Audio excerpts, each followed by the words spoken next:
À 36 ans, Nadia est une mère autoritaire. Pas question de la désobéir, sous peine de l'entendre hurler. On s'assoit, on la ferme, stop! Ça me casse les oreilles quand elle crie. À la maison, c'est maman qui commande. Vous allez faire la cuisine. Ambre, tu vas se taper faire le linge.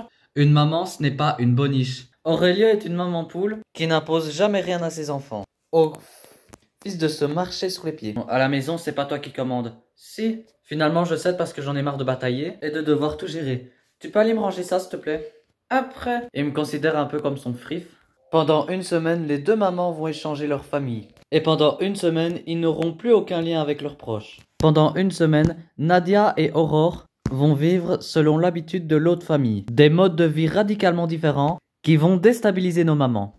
Puis aux 3 derniers jours, elles imposeront leurs règles. À la fin de la semaine, les mamans vont faire le bilan de leur expérience. La maman va-t-il garder son calme face à des enfants et une maman qui cède à leurs caprices? Et le maman qui privilégie toujours le dialogue, accepte de donner des ordres ou au contraire ne rien changer? Dans cette famille stricte où cette maman sait commander, il y a Nadia la maman, Stéphane le papa et 7 enfants. Sofiane 15 ans, Aurenia 11 ans, Elio 8 ans et enfin Ambre 6 ans née d'une première union, né à 4 ans, Adam 2 ans et le petit dernier Adèle 7 mois. Cette famille vit à Bobignac dans l'ouest de la France. À 36 ans, Nadia est une maman qui gère sa famille à la baguette. Par contre, je t'ai demandé de prendre les verres. Ignès, tout de suite, dépêche-toi! Je suis une maman qui est autoritaire. Je ne rigole pas et quand je dis quelque chose, il faut m'écouter. Pourtant, avec Nadia, difficile de ne pas écouter, car cette maman sait se faire entendre. Bon, là, ça suffit. La table, elle est faite, on s'assoit et on la ferme. Stop! Elio, va t'asseoir, je veux pas t'entendre.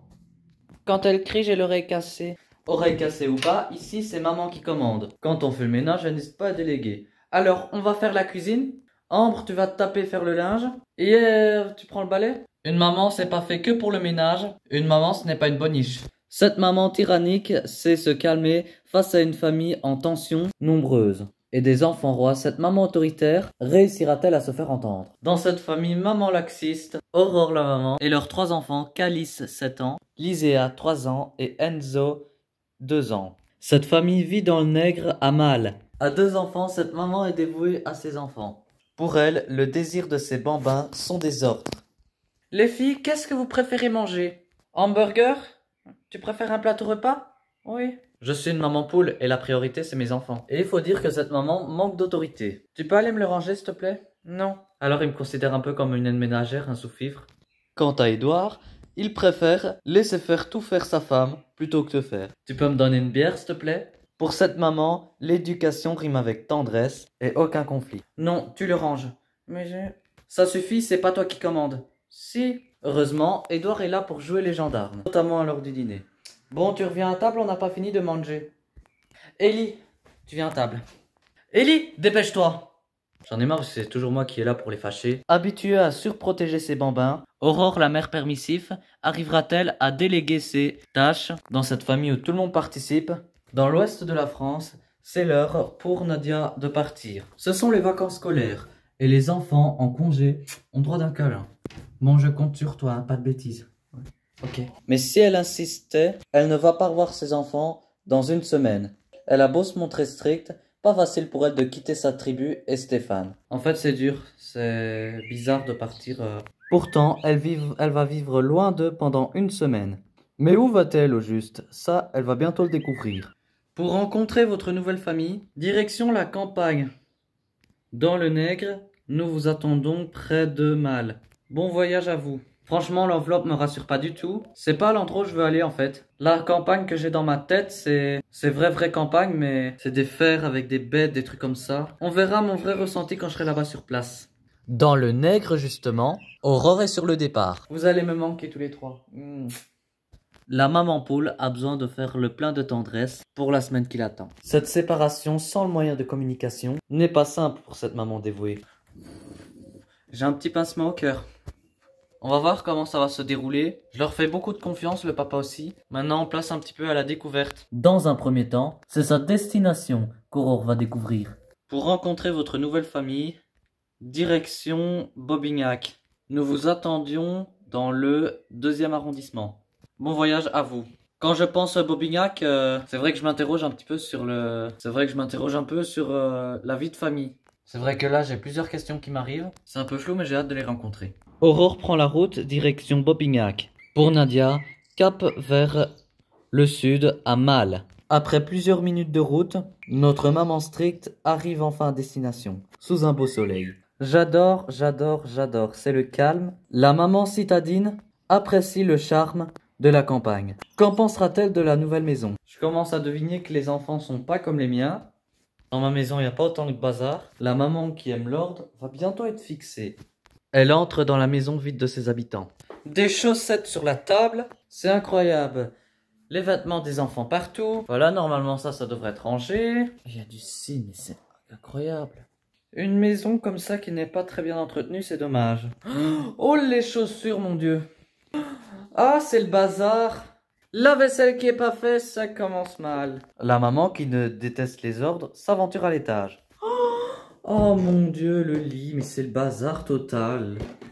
Oh putain, la salle de bain, mais c'est un vrai champ de bataille. Face à cette maison sans dessus-dessous, Nadia en a presque oublié l'essentiel. De son côté, Aurore arrive enfin à destination. Bobignac, un dépaysement garanti pour cette maman habituée à un cadre bucolique. C'est vrai que je n'ai pas l'habitude de me promener dans ce genre de quartier.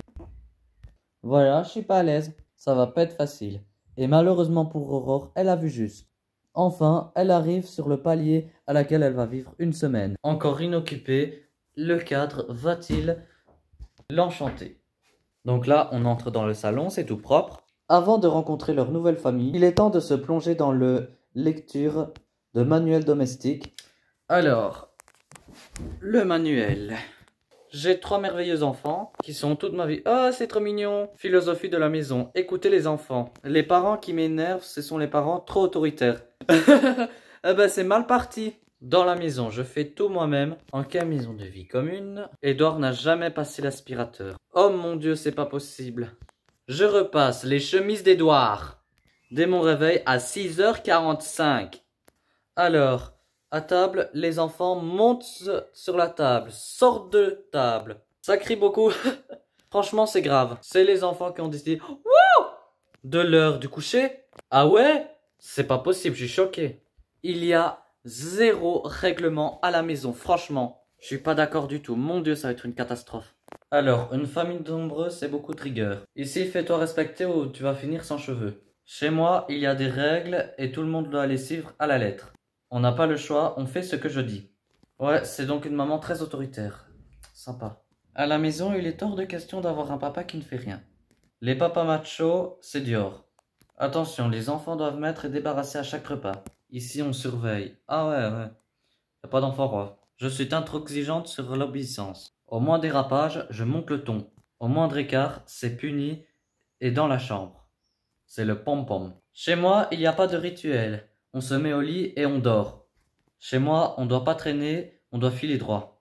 C'est trop autoritaire, il n'y a pas ce côté cocooning pour moi. En fait, ici, c'est tout ce que les enfants est censé faire. C'est chef en puissance, quoi. Je pense qu'il va y avoir des clashs sur ça, ouais. Dans le nègre, le lecture domestique n'a guère rassuré Nadia. Ici, les enfants font la loi et le père est du genre macho. La semaine à venir risque d'être compliquée pour cette mère à caractère bien trempé. Bonjour. Alors, vous savez quoi? J'ai 7 enfants. À Bobignac, la maman dévouée, elle attend avec fébrilité la famille nombreuse qui l'accompagne durant une semaine. Bonjour les enfants, bonjour. On doit aller à la douche. Vous devez aller à la douche? Allez, on va à la douche. Et après, c'est au lit direct. Ah, vous allez au lit? Oui. Les enfants, quand ils ont fini leur douche, il faut qu'ils se couchent. Ah ouais, parce que sinon, c'est de la perte du temps. Ma louloute, t'as déjà mangé? Je referme. C'est bizarre, je comprends pas ce genre de fonctionnement. Tu veux pas faire un petit câlin à un petit bébé? Non. Faut s'activer parce que... Oh là là, on est en retard. Alors Elio, tu vas aller te coucher? Allez go. Ici, le coucher des enfants est expédié. Un peu trop, au goût d'Aurore, la maman poule. C'est vrai que là, c'est un peu vite, alors qu'une histoire, un câlin... Voilà quoi, comment s'est passée ta journée? Moi, ça me manque, voilà. Allez au lit, mon grand. Zou. Il est 22h, alors que Les enfants se couchent habituellement à 20 heures. Stéphane va devoir mettre les pendules à l'heure à la maman fraîchement installée. Du côté de Mal également, les enfants ont déjà dîné. Pour eux, c'est donc l'heure de se coucher. Mais avant, Nadia doit se plier au rituel du soir. Une lecture d'une histoire. Sur le chemin, il croise un coq. Une première pour cette maman super autoritaire que littéraire. Tu peux parler sans titine, s'il te plaît, parce que je comprends rien du tout. Je suis pas pour lire une histoire, il y a beaucoup d'autres choses à faire. Vu que j'ai des journées super chargées, les enfants ils doivent accélérer à la maison, ils doivent s'accélérer. Ici ça prend pas mal de temps. Ça reste quand même une perte de temps. Après si Aurore est habituée à lire une histoire à ses enfants, c'est pas embêtant vu qu'elle a que 3 enfants. Aussitôt l'histoire terminée, Nadia borde les enfants sous le regard perplexe d'Edouard.